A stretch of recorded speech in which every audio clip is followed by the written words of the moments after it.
Nos acompaña en el estudio a esta hora el señor Jeffrey Radzinski, él es analista político. Vamos a hablar, por supuesto, de lo que se viene ya el próximo año. Estamos a algunos meses, nada más 14 meses exactamente, para las elecciones municipales y regionales 2018. Él acaba de escribir un artículo en un diario en Perú 21 y pues ha mencionado que hay varias tareas pendientes. No podríamos estar más de acuerdo con Jeffrey. ¿Qué tal? ¿Cómo estás? Bienvenido. Un gusto, Mirta.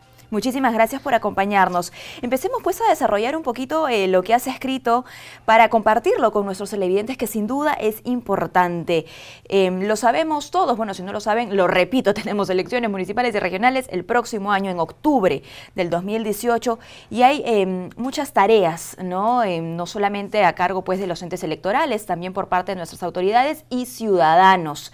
Empecemos con el Código Electoral. Lo veíamos en una nota hace algunos minutos, nada más, ¿no? Y la importancia que tiene su aprobación, pero también el establecer seguramente prioridades para estas elecciones. Efectivamente. Sería ideal contar con un código electoral en el Perú, como tienen muchos países. La legislación electoral está bastante dispersa y desordenada en nuestro país, y lo hemos visto en el último proceso electoral. Se generan problemas desde las inscripciones, problemas con las tachas, porque los plazos no están muy bien medidos, porque a veces no hay concordancia o coherencia entre una norma y otra. Por eso es imprescindible, es muy importante que la Comisión de Constitución del Congreso dé prioridad al Código Electoral. Algo se avanzó, pero en mi opinión muy poco, en el primer año. Lo preside el congresista Torres, ahora preside la comisión la congresista Letona. Ojalá que le dé prioridad a este asunto. Y recordemos que fue una promesa de campaña, y no solo de Fuerza Popular, que es mayoría en el Parlamento, sino del propio oficialismo. El propio presidente Kuczynski habló de la importancia de contar con esto, y otras fuerzas políticas también, con lo cual me parece que no hay un problema acá de consenso. En todo caso, el debate creo que no solo es necesario, sino urgente. Por supuesto, la congresista Letona, a propósito, ha dicho que la reforma electoral no se va a debatir, no se va a discutir en dos partes, ¿no? Una con miras a las elecciones justamente del 2018, ¿no? Y otra para las elecciones del 2021. Si hablamos del 2018, ¿cuáles deberían ser estas prioridades? ¿Cuál debería ser la agenda del debate? Es una buena pregunta, porque hay varios puntos importantes que están pendientes, y es importante que lo anotes así, porque definitivamente no vamos a llegar a tener un código electoral para el próximo proceso electoral, que si bien es en octubre, como bien señalabas, inicia una serie de procesos desde la convocatoria que se dé en febrero del próximo año, y falta muy poco, con lo cual tenemos que priorizar algunos asuntos. ¿Cuáles? En mi opinión, uno muy importante es el de financiamiento. Financiamiento de las campañas, financiamiento de las organizaciones políticas. Hemos visto los escándalos con las constructoras brasileras, y los escándalos no solo eran a nivel, digamos, de campañas presidenciales o congresales. Hemos visto a un gobernador que está procesado actualmente y está preso, ¿no? Hemos visto los casos de Cusco, de Puno, de Ancash. Hay corrupción, digamos, desde las campañas electorales a nivel municipal y regional también. Entonces, esa es una prioridad importante. Una segunda, diría que es todo el tema vinculado a las inscripciones y los plazos en general. No puede ser posible que a pocas semanas de los procesos electorales los electores no tengamos certeza sobre quiénes son los candidatos. Recordemos, haciendo un paralelo con la última elección general, el caso del candidato Guzmán, Julio Guzmán, a pocas semanas, digamos, de las elecciones, ¿no? Pocos meses de las elecciones, había incertidumbre si podía o no candidatar, y eso no puede ser posible. Tiene que haber un plazo prudencial, y los plazos nos lleva también al tema de los famosos votos golondrinos, o digamos, la ciudadanía que esté inscrita en determinado distrito o determinada provincia y vote en otro.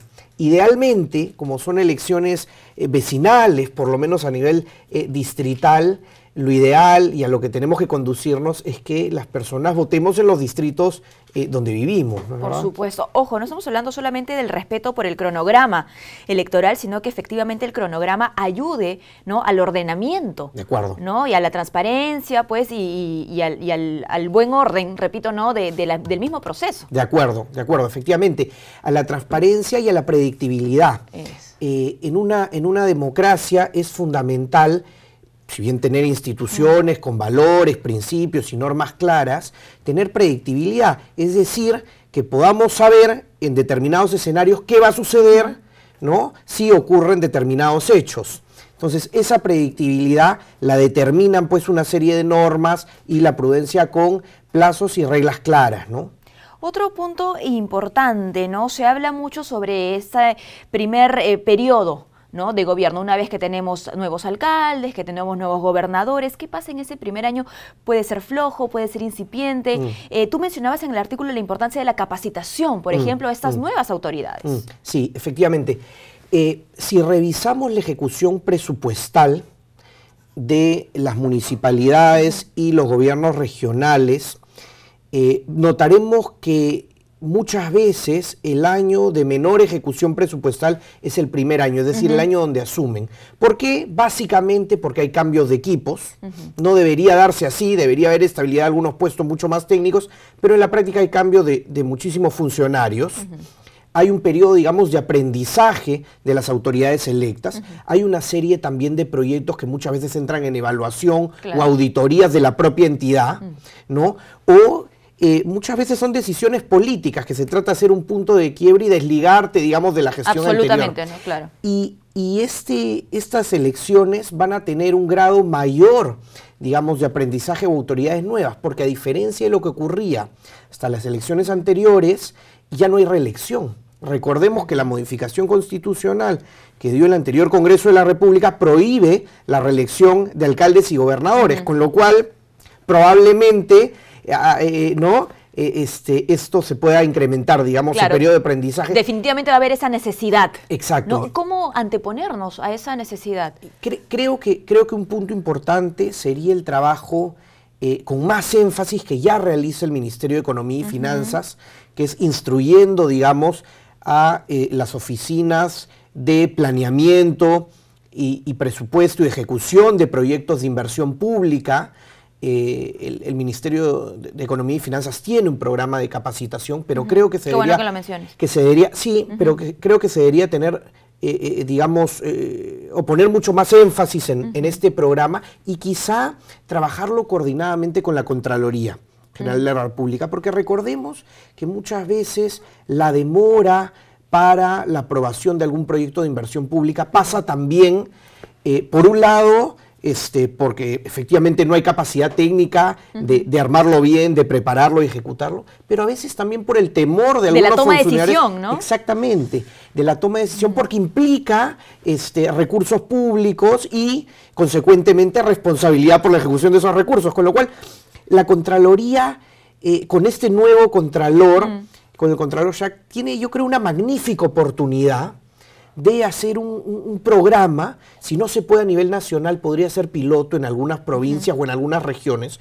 junto con el Ministerio de Economía y Finanzas, de capacitación a las autoridades electas. Recordemos que en octubre son las elecciones, octubre del próximo año, claro está, pero recién asumirán en enero del año 2019. Entonces, ¿por qué no en noviembre o incluso diciembre del próximo año, con autoridades electas que aún no asumen, tener algunos cursos de capacitación y en enero, febrero, marzo, su primer trimestre, a sus funcionarios, a sus equipos técnicos? Creo que sería algo positivo. Ahora, de manera paralela, por supuesto, coincido plenamente contigo, ¿no? Tener el apoyo de entidades como el MEF, como Contraloría, pero yo me pregunto cuántas de estas futuras autoridades también se anteponen a este mismo vacío y son formadas en gestión pública, por ejemplo, en nuestro país.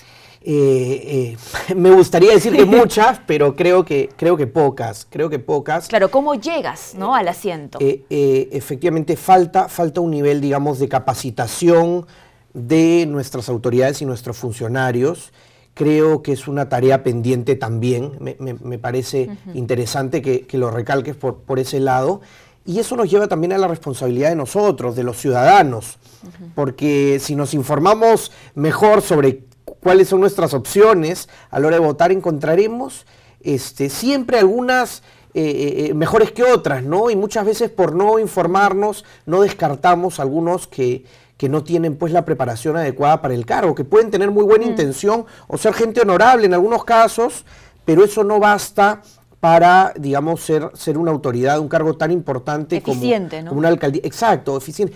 Porque porque como digo, no estar preparado no garantiza que hagas bien el trabajo, No. pero por lo menos da mayor posibilidad al que no está preparado. Eso. Entonces, digamos, ya tamiza un poco, ¿no? Y en esa misma línea, ya para finalizar, porque nos quedan un par de minutos nada más, estar preparado, ¿no? Es también responsabilidad del ciudadano. Totalmente. Del que emite el voto. Totalmente. ¿No? Esa es una tarea pendiente que también es fortalecida, ¿no? Promovida por el Jurado Nacional de Elecciones a través de su Dirección de Educación, pero que tiene que nacer también de cada ciudadano, ¿no? Informarse sobre los candidatos, que es básico, siempre lo hemos dicho acá, el voto informado. Definitivamente, definitivamente. Hay una responsabilidad nuestra y tendemos los ciudadanos a criticar a las organizaciones políticas, con razón, a criticar a las organizaciones políticas, a criticar a las autoridades y a las instituciones, pero muchas veces nos olvidamos de asumir, digamos, nuestra cuota de responsabilidad. Yo estoy plenamente de acuerdo con lo que dices. Hay un trabajo por parte de nosotros como ciudadanos que es importante, pero hay que estimularlo, hay que promoverlo, y por eso saludo programas como este que le dan prioridad a estos asuntos que, creo yo, no solo ayudan a que tengamos mejor cultura política como sociedad, sino fortalecen de alguna manera nuestra democracia que tanto lo necesita, ¿no? Bueno, pues ojalá que de inmediato empiecen ya a ejecutarse estas tareas pendientes, como bien lo hemos dicho ya en este espacio. No es tarea solo de las autoridades, ¿no? De los candidatos y de las instituciones, también del ciudadano a pie. Muchísimas gracias, Jeffrey, por acompañarnos. Hemos conversado con Jeffrey Rantinsky, analista político. Hacemos una pausa y retornamos con mucho más aquí en JNE Noticias.